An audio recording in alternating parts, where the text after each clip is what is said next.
고속도로에 가면 볼 수 있는 게 여러 가지가 있죠. 고속도로를 이렇게 달리다, 고속도로는 가보셨어요? 네, 가보셨어요? 고속도로에서 볼 수 있는 게 어떤 것들이 있죠? 가다 보면 휴게소도 있고 졸음쉼터라는 것도 있죠. 뭐 여러 가지가 있지만, 근데 제가 말씀드리려고 하는 건 휴게소도 많고요, 졸음쉼터에 대한 이야기를 먼저 드리려고 하는데, 졸음쉼터는 원래 없었잖아요. 우리 어렸을 때 생각해보면, 연식이 어떻게 되시는지 모르겠지만 아주 어렸을 때는 없었다고요. 근데 2011년도에 국토교통부에서 이렇게 길 도로에, 되게 멀리 가야 되는 도로에 휴게소 나오기 전에 좀 운전자들이 쉴 공간이 있어야 된다라는 아이디어가 나와가지고 그때 2011년도에 국토교통부에서 처음 만들었대요. 각 고속도로별로 설치를 해놓은 거죠.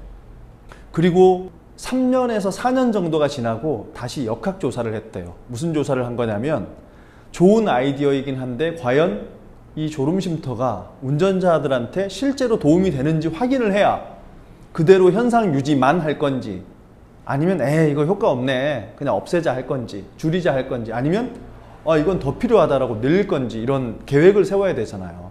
역학조사를 했더니 졸음쉼터가 생긴 고속도로 구간의 교통사고 발생률이 33%가 감소했대요.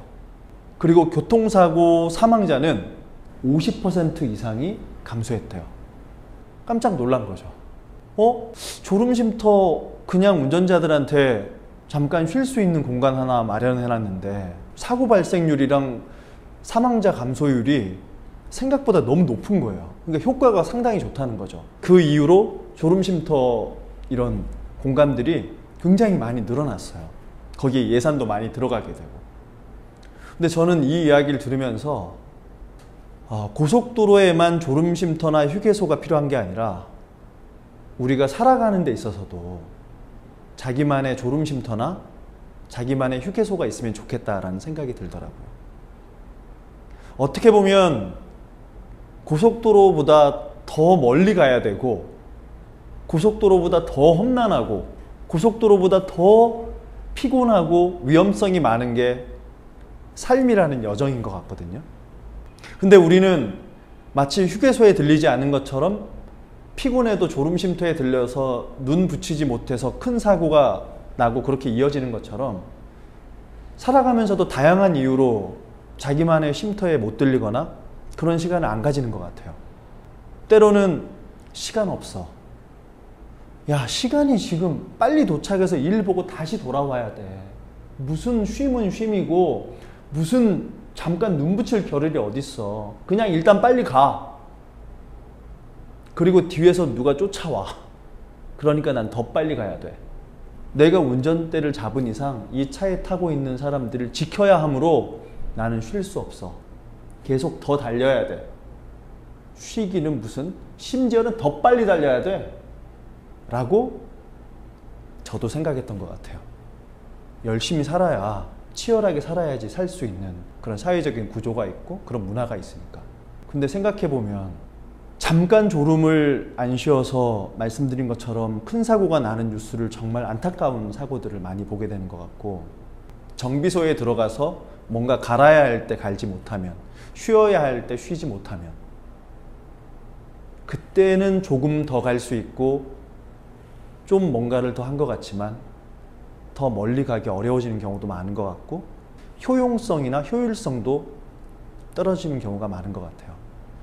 그래서 저는 한 2년 반 정도부터 시작한 게, 저만의 휴게소를 마련하자, 나만의 졸음쉼터에 들리자 해서 하고 있는 게, 많을 때는 일주일에 한 번, 적어도 10일에 한 번은 혼자서 등산을 가는 겁니다. 당연히 종교 생활이나 뭐 좀 더 성스럽고 좀 더 영적인 뭔가를 하는 게 당연히 도움이 될 때가 있고 그건 해야죠. 근데 그것과 같이 혹은 다르게 일상생활에서 그런 것들을 좀 가져보는 게 필요하다고 생각해서 그렇게 등산을 가는데, 처음에는 이제 이런저런 생각이 나는데, 보통 한국에 있는 산들이 이제 조금 높은 산들은 해발 한 700에서 1000m 정도 되거든요. 혼자서 아무 말 없이 땀을 뻘뻘 흘리고 이렇게 가잖아요. 막 헥헥거리면서 숨이 차면서 순간 잡생각이 안 나요. 힘들다는 생각도 안 나요. 그리고 정상에 딱 도착해가지고 준비한 간식 먹으면서 그 올라가면은 바람이 확 불거든요. 그리고 구름이 발 아래에 있어요. 물론 미세먼지가 많아가지고 나를 잘 잡아야 되는 건 있습니다. 근데 그런 시간을 딱 가지고 오면 몸도 엄청 개운하고 다시 뭔가를 할 때도 오히려 에너지를 썼는데도 에너지가 다시 충전되는 기분이에요. 그런 게 있거든요. 힘을 썼는데 다시 힘이 생기는 그런 활동들이 있다고요. 사람을 만나서 돈을 썼는데, 시간을 썼는데 아까운 게 아니라 오히려 내가 기분이 좋을 때가 있다고요. 얻어먹은 것도 아니야. 근데 내가 쓰고 집에 있어도 되는 시간에 누굴 만났는데 이렇게 충전되는 그런 기분을 느낄 때가 있다고요. 자기만의 방식이 있겠죠. 혹시 자기만의 휴게소나 졸음 쉼터가 있으세요? 그 졸음 쉼터에 대한 기준 3가지를 소개하고 이야기를 마무리해 보려고 하는데요. 첫 번째는 그 활동이나 만남이 처음도 좋고 중간도 좋고 끝도 좋은지, 그게 중요해요. 끝도 좋은 행동이나 만남이 본인한테는 휴식일 거예요. 시작은 좋고 중간은 좋았는데 생각해보면 자꾸 뭔가 찜찜하고 자꾸 뭐가 좀 개운하지가 않아.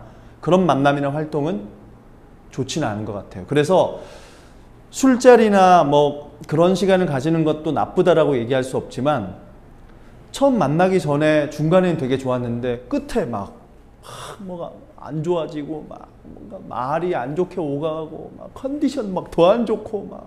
그래서 처음도 좋고 중간도 좋고 끝도 좋은 만남, 그러면 생각나거든요.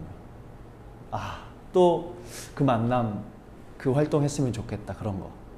그 다음에 2번째는 내가 연기하지 않아도 되는 만남이나 활동. 우리가 무슨 연극배우나 뮤지컬 영화배우 탤런트가 아니지만 연기하고 산단 말이에요. 무슨 말이냐, 누굴 만났을 때 자꾸 그 사람한테 감정을 맞춰줘야 되고 뭔가 역할 연기를 해야 되고 기분을 맞춰줘야 되고, 그런 것들을 내려놓을 수 있는, 온전히 나로서 만나고 존재할 수 있는 그런 만남이나 그런 활동, 그런 사람하고 시간을 가졌을 때 그것이 휴게소가 될 수 있는 거겠죠. 뭐 대단한, 뭐 유식하고 뭐 대단한 거 아니어도, 수다를 떨고 가볍더라도 온전히 나로서 존재할 수 있는 시간. 3번째는 가능하다면 내가 의미도 느끼고 재미도 느끼는 시간. 이 3가지 중에 2가지만 충족돼도 좋은 것 같고, 가능하다면 의미나 재미는 못 느끼더라도 내가 역할 연기 안 해도 되고 나로서 편하게 존재할 수 있고 있을 수 있고 만날 수 있고 보낼 수 있고 즐길 수 있고, 그런 시간. 그리고 끝도 좋은 만남, 끝도 좋은 시간. 그렇다면 그것이 종교 활동이 되었건 개인만의 취미 활동이 되었건 누군가를 만나는 시간이 되었건 그 어떤 것이 되었건 자기 삶의 휴게소가 졸음 쉼터가 될 수 있다고 생각합니다.